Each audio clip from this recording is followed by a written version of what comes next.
Hello जय Shri Ram everyone. दोस्तों आज फिर से एनर्जी ज़्यादा है क्योंकि आपके लिए फिर से एक औषधीय खेती पर वीडियो लेकर आए हैं और न केवल वीडियो लेकर आए बल्कि A to Z जानकारी आपको इस वीडियो में देने वाले हैं। दोस्तों आज जिस खेती पर हम बात करने वाले हैं वो है मुलेठी। दोस्तों मुलेठी एक औषधीय फसल होती है जिसको मुख्य रूप से दोस्तों इसकी उपजाऊ यानी कि ये सबसे पहले अरब देशों में उगाई जाती थी, लेकिन वर्तमान समय में आज के समय में इसका सबसे ज्यादा उत्पादन भारतवर्ष में होता है। भारत में इसको सबसे ज्यादा उगाया जाता है। दोस्तों अगर आप मुलेठी की खेती करना चाहते हैं तो दोस्तों इस वीडियो में हम आपको लगभग जमीन किस तरीके से चुने मुलेठी की खेती के लिए से लेकर तो निराई गुड़ाई से लेकर खरपतवार जो भी जितनी भी सारी चीजें हैं, रोग नियंत्रण जितनी भी सारी चीजें हैं मुलेठी की खेती में लगने वाली, उससे लेकर तो हार्वेस्टिंग तक यानी कि जब तक आपकी फसल आ जाएगी उसके बारे में A to Z जानकारी आपको यहाँ पर देखने को मिलेगी। इसके बाद आपको दूसरी कोई वीडियो देखनी नहीं पड़ेगी, इतनी तो गारंटी मैं आपसे लेता हूँ अगर आपने इस वीडियो को अच्छे से ध्यान से समझा तो। चलिए दोस्तों सबसे पहले जानते हैं कि मुलेठी की खेती के लिए उपयुक्त मिट्टी, उपयुक्त जलवायु और उपयुक्त तापमान कैसा होना चाहिए। तो सबसे पहले जानते हैं मुलेठी की खेती के लिए उपयुक्त मिट्टी कैसी होनी चाहिए। तो मुलेठी की खेती के लिए उपजाऊ मिट्टी की आवश्यकता होती है और मुलेठी की खेती कार्बनिक पदार्थों से युक्त वाली मिट्टी और रेतीली मिट्टी में इसकी खेती की जाती है। अगर ऐसी मिट्टी में अगर आप मुलेठी की खेती करते हैं तो उसका जो उत्पादन है वो काफी अच्छा होगा। इसके बाद मुलेठी की खेती के लिए जो भूमि होती है जल निकासी वाली भूमि की आवश्यकता होती है मुलेठी की खेती के लिए। इसके अलावा दोस्तों जल भराव वाली भूमि में इसकी खेती आपको नहीं करना चाहिए क्योंकि जल भराव वाली भूमि में इसके पौधों को काफी ज्यादा रोग लगने के चांसेस होते हैं। तो जहाँ पर जल भरने के चांसेस, जहाँ पर जल भरने की संभावना होती है वहाँ पर आपको इसकी खेती नहीं करनी चाहिए। बात करते हैं मुलेठी की खेती के लिए जो भूमि का पीएच मान होना चाहिए वो कितना होना चाहिए। तो भूमि का पीएच मान 6 से 8 तक का पीएच मान होना चाहिए और ये काफी उपयुक्त माना जाता है मुलेठी की खेती के लिए। तो दोस्तों चलिए अब बात करते हैं बेहतरीन जलवायु कौन सी होती है अपनी मुलेठी की खेती के लिए। तो मुलेठी का पौधा दोस्तों मतलब उष्ण और समशीतोष्ण यानी कि गर्म और टेम्परेट दोनों ही जलवायु को झेल सकता है। लेकिन दोस्तों बात करूं तो गर्मी के मौसम में दोस्तों ये काफी अच्छा पौधा ग्रो करता है एज कम्पेयर टू सर्दी के मुकाबले, यानी कि ज्यादा ठंडी इस पौधे को पसंद नहीं है, ज्यादा अच्छे से ग्रो नहीं करता। बात करूं टेम्परेचर की तो दोस्तों लगभग इसकी उन्नत खेती के लिए दोस्तों लगभग आपको दोस्तों 18 से लेकर 20-22 तक का उचित टेम्परेचर होना चाहिए। बात करूं अधिकतम टेम्परेचर की जो ये पौधा सहन कर सकता है वो है 27 डिग्री सेल्सियस तक का और न्यूनतम यानी कि कम से कम टेम्परेचर 5 डिग्री सेल्सियस का। इससे ऊपर नीचे अगर टेम्परेचर होता है तो आपका पौधा सही साथ ग्रो नहीं कर पाएगा। वहीं दोस्तों बात करिए वर्षा की तो लगभग इसके पौधे के अच्छी खेती के लिए, उन्नत खेती के लिए लगभग आपके क्षेत्र में लगभग 80 से 100 सेंटीमीटर तक की वर्षा होनी चाहिए। चलिए दोस्तों अब बात करते हैं मुलेठी के उन्नत किस्मों के बारे में यानी इम्प्रूव्ड वेराइटीज के बारे में मुलेठी के। दोस्तों बात करते हैं भारत की तो भारत में मुलेठी के काफ़ी कम किस्में पाए जाते हैं, इसीलिए जो भारत में जो मुलेठी के जो बीज को इंपोर्ट किया जाता है, आयात किया जाता है। हालांकि जो भारत में एग्रीकल्चर साइंटिस्ट है वो इस पर दिन पर रिसर्च करते जा रहे हैं मुलेठी के बीजों के ऊपर और आने वाले समय में हमें मुलेठी के जो बीज है वो हमें भारत में भी देखने को मिल सकते हैं। तो दोस्तों हमारी सबसे पहली वेराइटी है हरियाणा मुलेठी नंबर 1। दोस्तों ये जो वेराइटी है इसे ज्योति चरण सिंह हरियाणा कृषि विश्वविद्यालय में तैयार किया गया था। और दोस्तों ये जो हरियाणा नंबर 1 वेराइटी है इसे भारत के लगभग सभी जगहों पर उगाया जाता है, सभी जगहों पर इस्तेमाल किया जाता है। और ये जो है हरियाणा मुलेठी नंबर 1 ये लगभग 3 वर्ष में अपना उत्पादन आपको देती है। मुलेठी का इस किस्म का जो पौधा उसकी जो पत्तियां होती है वो काफी लंबी आकार की पत्तियां होती है, काफी चौड़ी होती है और काफी गहरे हरे रंग की पत्तियां होती है और इसकी जो जड़ होती है वो भी काफी लंबी होती है मिट्टी के अंदर और इसमें अधिक मात्रा में ग्लिराइजिक एसिड पाया जाता है। चलिए दोस्तों अब हमारी अगली वेराइटी की बात करते हैं जो कि है जी ग्लेब्रा। ये दोस्तों एक विदेशी वेराइटी है जो कि इसकी किस्म को मतलब इससे उगने वाली जो भी मुलेठी होती है इसको भारत में इंपोर्ट किया जाता है, लेकिन आजकल अपने उत्तराखंड साइड के राज्यों में इसकी खेती करना किसानों ने स्टार्ट कर दिया है। दोस्तों ये जो वेराइटी है इसका पौधा सामान्य आकार का होता है और सबसे ज्यादा दोस्तों इस वेराइटी की मुलेठी को middle eastern countries, Iran, Iraq जैसे देशों में उगाया जाता है, चाइना में भी उगाया जाता है काफी बड़ी मात्रा में। चलिए दोस्तों अब जानते हैं मुलेठी की खेती के लिए आपको खेत की तैयारी किस प्रकार से करनी चाहिए। दोस्तों मुलेठी की खेती के लिए खेत में सबसे पहले आपको गहरी जुताई कर देनी चाहिए ताकि जो पुरानी फसल के जो अवशेष रह गए हैं वो पूरी तरह से नष्ट हो सके।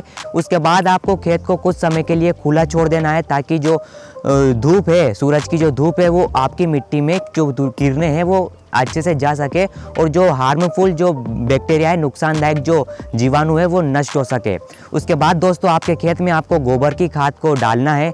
गोबर की खाद को डालने के बाद आपको आपके खेत में 2 से 3 बार तिरछी जुताई कर देनी चाहिए। किसी भी जो मिट्टी पलटने वाले हल से आपको 2 से 3 बार तिरछी जुताई कर देनी चाहिए।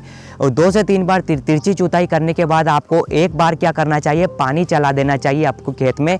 एक बार पानी देने के बाद आपको एक और बार फिर से जुताई कर देनी चाहिए, ताकि जो आपकी मिट्टी है वो भुरभुरी हो जाए और आपके जो मिट्टी के जो बड़े बड़े गटले हैं वो भी टूट जाए और मिट्टी भुरभुरी हो जाए, ताकि जो आपकी मुलेठी की खेती के जो अंकुरन है वो काफ़ी अच्छे से और जल्दी हो सके। इसके बाद दोस्तों आपको पाटा लगाकर पाटा लगाकर पूरे खेत को समतल कर देना है, एक लेवल में ला देना है। इसके बाद आप क्वारियाँ बना सकते हैं, आपकी जो बाद में आकर आपको आसानी हो, सिंचाई में आसानी हो और बोने में आपको आसानी हो। इसके लिए आपको क्या करना चाहिए, खेत में क्वारिया या फिर मेड़ बना देना चाहिए। तो इस प्रकार से दोस्तों मुलेठी की खेती के लिए जो खेत का तैयार है वो अब आपका पूरा खेत तैयार हो चुका है। अब दोस्तों हमने मुलेठी के लिए खेत को तो तैयार कर लिया है। अब चलिए बात करते हैं कि आप ये आपके खेत को किस तरीके से आपको उर्वरक, किस तरीके से फर्टिलाइजर आपको देना है।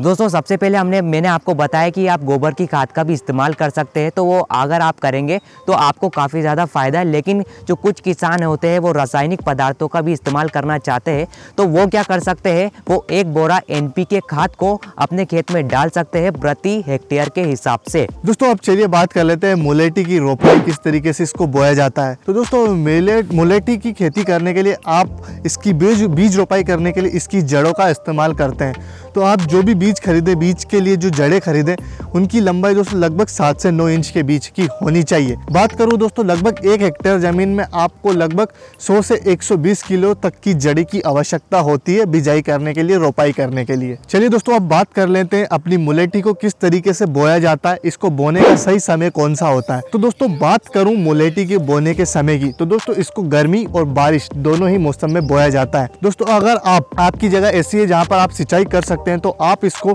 फरवरी मार्च के महीने में आप अपने खेतों पर लगाते हैं। वहीं दोस्तों अगर असिंचित जगह, तो वहाँ पर आप इसको बारिश में जुलाई के महीने में मुलेठी की जड़ों को अपने खेत में लगाते हैं। अब दोस्तों जो मुलेठी की जड़ होती है, इसको आप मेड़ बनाकर या फिर समतल, दोनों ही तरीके से अपने खेतों में लगा सकते हैं। अगर आप समतल जगह पर कर रहे हैं तो दोस्तों ध्यान रखें, आप अपनी पंक्तियां बनाकर उन पंक्तियों में 3-3 फीट का गैप दें, और जिसके बाद इन्हीं पंक्तियों में दोस्तों पौधे से पौधे की दूरी लगभग 3 फुट रखनी चाहिए, यानी कि 3-3 फुट पर आपको अपनी जड़ों को बोना चाहिए, बीज को बोना चाहिए। और दोस्तों अगर आप मेड़ को बनाकर कर रहे हैं तो लगभग 3-3 फीट की दूरी पर मेड़ से मेड़ की दूरी बनाएं। जिसके बाद मेड़ पर दोस्तों जब आप रोपाई करते हैं तो आप अपनी मुलेठी को दोस्तों लगभग 1.5 फीट की दूरी पर, यानी कि 1.5 से 1.5 फीट पौधे की दूरी पर आप अपनी जड़ों को बोते हैं। और पंक्ति में और मेड़ों पर दोनों ही जगह दोस्तों आपको अपने बीज को लगभग 6 से 7 इंच गहरा लगाना है, जिससे आपके बीज का अंकुरण काफ़ी अच्छा होगा। और दूसरी सबसे महत्वपूर्ण बात जो आप अंकुरण के मतलब बोने के समय ध्यान रखें वो ये है कि आपको अपने बीज को बोने से पहले गोमूत्र से उपचारित करना चाहिए, जिससे आपके बीज में रोग लगने की समस्या काफ़ी कम हो जाती है अंकुरण के समय। चलिए दोस्तों अब बात करते हैं सिंचाई की, कि आपको कैसे आपको मुलेठी के पौधों को पानी देना है। दोस्तों वैसे तो मुलेठी के पौधों को ज़्यादा सिंचाई की आवश्यकता नहीं होती है, लेकिन इसकी जो पहली सिंचाई होती है वो रोपाई के तुरंत बाद ही कर दी जाती है। इसके बाद आपको मुलेठी के पौधों को थोड़ा थोड़ा हल्का फुल्का पानी देते रहना चाहिए। इसके पौधों को अंकुरन के लिए वो काफ़ी फायदेमंद होता है। इसके बाद दोस्तों बारिश और जो सर्दी के मौसम में आपको महीनों में एक बार ही इसकी सिंचाई करनी चाहिए। ज़्यादा सिंचाई की बारिश और सर्दियों के मौसम में इसकी आवश्यकता नहीं पड़ती है। और बात करें गर्मियों के मौसम में, तो गर्मियों के मौसम में आपको 10 से 15 दिन के अंतराल में आपको इसके पौधों की सिंचाई करनी चाहिए। चलिए दोस्तों अब बात करते हैं हमारी मुलेठी की खेती में खरपतवार नियंत्रण की। तो दोस्तों चूंकि मुलेठी एक औषधीय खेती होती है, औषधीय गुण होते हैं उसमें, इसलिए हम उसमें खरपतवार नियंत्रण करने के लिए कोई भी प्रकार का रासायनिक विधि से खरपतवार नियंत्रण नहीं कर सकते, नहीं करना चाहिए आपको। तो दोस्तों जैसे ही आप बो देते हैं उसके 1 महीने बाद आपको पहली निराई गुड़ाई करनी चाहिए, और लगभग 2.5 से 3 साल की अवधि की यह फसल होती है। तो इसीलिए दोस्तों आप क्या करते हैं, लगभग पहले साल आप मुलेठी की खेती में लगभग पहले साल आपको, और चूंकि दोस्तों हमारी मुलेठी एक लंबी अवधि की फसल है, यानी कि 2.5-3 साल की फसल है, इसलिए दोस्तों आपको इसमें बार बार लगभग आपको पहले दूसरे साल लगातार आपको निराई गुड़ाई करवानी पड़ेगी। बात करूं पहले साल की, तो लगभग दोस्तों आपको पहले साल में 3 से 4 बार आवश्यकता अनुसार आपको निराई गुड़ाई करानी पड़ेगी।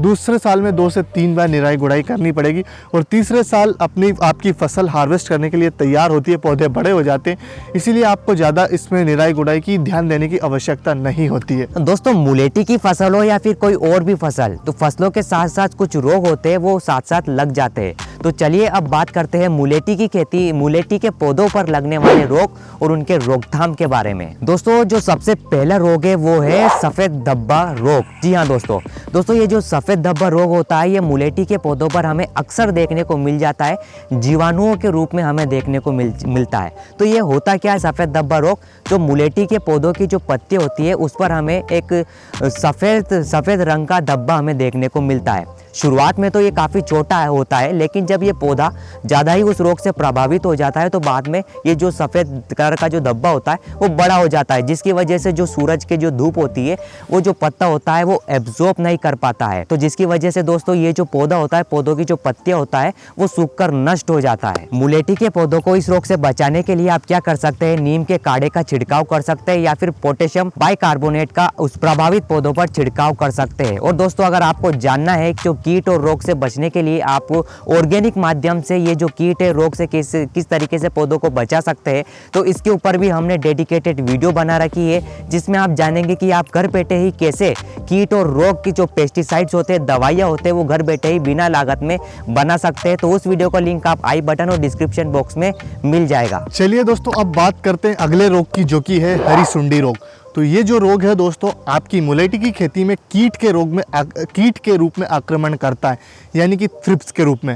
और दोस्तों ये क्या करता है, आपका जो पत्ती का नाजुक हिस्सा होता है पत्तियों का, उस पर प्रहार करता है, उसको खाकर सुखा देता है और धीरे धीरे करके पूरा पौधा सूखकर गिर जाता है, जिससे पौधा ही नष्ट हो जाता है। तो इस रोग के निवारण के लिए, इससे छुटकारा पाने के लिए आपको नीम का जो तेल होता है उसका छिड़काव करना चाहिए प्रति 10 दिन के अंतराल में, जब भी अगर आपको ऐसा रोग आपकी फसल में मुलेठी की देखने को मिले तो। दोस्तों अगला जो रोग है जो मुलेठी के पौधों पर हमें देखने को मिलता है वो है जड़ गलन। इस रोग में दोस्तों जो मुलेठी की जो जड़ होती है वो गलने लगती है, और ये जो रोग है दोस्तों ये खेत में अधिक समय तक जल भराव के कारण हमें देखने को मिलता है। स्टार्टिंग में मैंने आपसे बोला था कि हमें मुलेठी की खेती उस भूमि पर, उस खेत में नहीं करनी चाहिए जहाँ पर जल भराव की समस्या देखने को हमें मिल सकती है।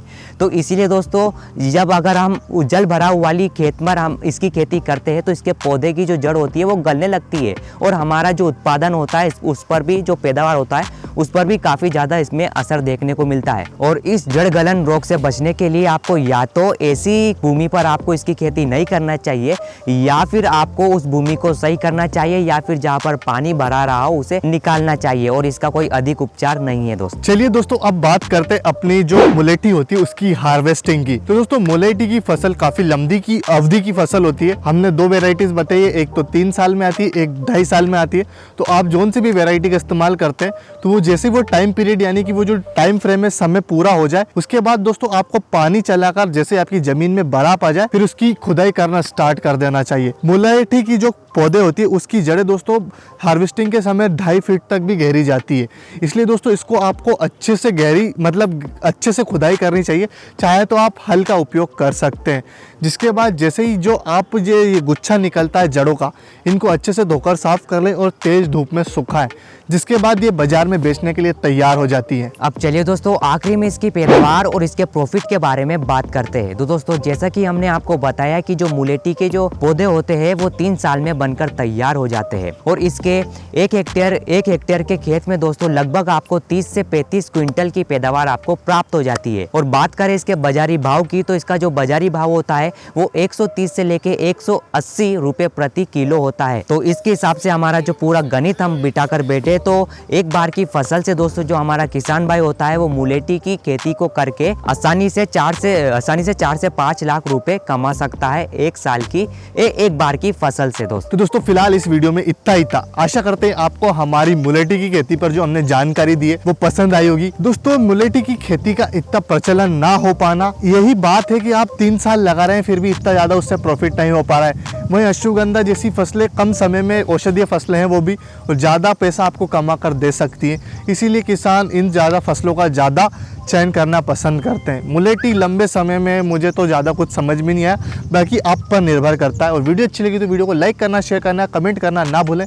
चैनल पर पहली बार आए तो प्लीज़ सब्सक्राइब कर दें। तब तक के लिए मिलता हूँ आपसे अगली वीडियो में। जय हिंद, जय भारत, वंदे मातरम।